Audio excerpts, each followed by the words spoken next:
The final phase of Whispers of the Old Market. The night of fire and salt limbe had seen storms before. It had seen fires, but never had the city tasted this much fear. The ground trembled at night, the drums beneath the old market growing louder with each passing dusk. Children no longer laughed. Chickens refused to lay eggs. A thin mist coated the air even during daylight. People whispered that it wasn't fog, but breath from mouths that should no longer speak. And the compound knew if they did not act soon, the market would open, and what lived beneath it would walk freely among them. The circle of the living. It was Mama Pauline who lit the first candle. That night she called the others. Not just the elders, but the brave, the willing, and the desperate. They met in the small community hall beside the compound. The same hall is used for weddings, wakes, and evening church classes. But this time, the walls were lined with red chalk symbols, and the floor had been scrubbed with salt water and ashes. In the center, a circle of kola nuts, cowrie shells, and broken mirrors glimmered beneath the flickering candlelight. "It is time," Mama Pauline said. "We cannot wait for another child to disappear, or for the cemetery to spill open." Among the group stood Auntie Binta, holding her late husband's hunting rifle, Father Thomas, the young Catholic priest who had seen shadows creeping around the altar, Chico, silent but stronger now, with his Bible tied around his chest like armor, and Yusuf, the local herbalist who rarely spoke but brought a sack filled with bitter roots, sulfur, and a bottle of red earth. They called themselves the Circle of the Living. Their mission was simple: enter the old market at midnight and destroy the shrine beneath the root of the curse, the place where Yaya Fua's soul had nested for generations. But they didn't know what waited for them down there. At exactly midnight, the compound gathered at the edge of the marketplace. The wind had died. Even the sea beyond the hills was silent.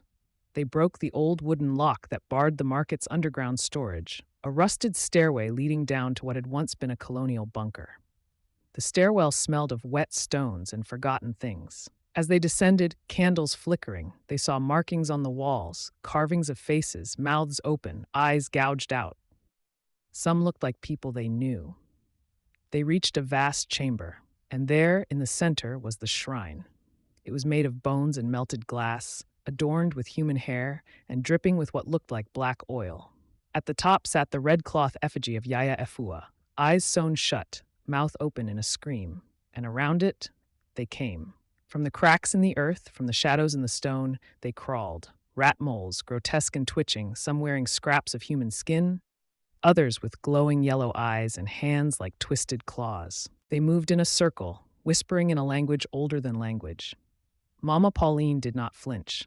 She stepped into the center, threw salt and sulfur across the floor, and began to pray, not just to God, but to the old spirits, the ones who had protected the land before men brought roads and concrete. Chico knelt and began to read from his Bible aloud, voice shaking but growing stronger. Father Thomas pulled a vial of holy water from his cassock and flung it at the shrine. The effigy sizzled, screeched, and its eyes burst open, bleeding smoke. The mole things howled. Yusuf set fire to a bundle of herbs and chanted in his dialect, voice rising with the flames. Auntie Binta fired her rifle into the ceiling, not to kill, but to declare their presence. They were not hiding anymore. Then the earth cracked. From beneath the shrine, Yaya Efua rose not as a woman, but as a spirit shaped like a woman, her body made of fire, ash, and screaming faces. "You dare?" she roared, but Mama Pauline did not move. "You took too much," she said. "Now we take it back." And with one last chant, she cast the mirror wrapped in red thread at Yaya Efua's feet. The spirit saw her reflection and screamed. The market's collapse. The chamber began to shake. Walls split.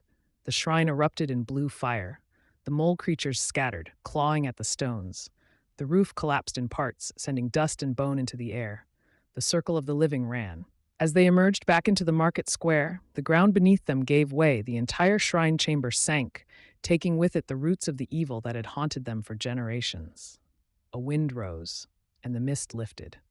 The market was gone. Only ashes remained, but the stars above were clearer than they had ever been. The aftermath. In the months that followed, the compound changed. Children laughed again, the footsteps in the walls ceased, People slept with their doors open. The market was never rebuilt in the same place. Instead, a memorial garden was planted. Flowers grew where bones had once whispered. Every year, the community gathered to light candles and pour libations, not just in memory of the lost, but in honor of the fight they had won. The compound residents still speak of those nights, and they teach their children not to fear the dark, but to understand it. Because in Limbe, stories do not die, they sleep, and someone must always be watching.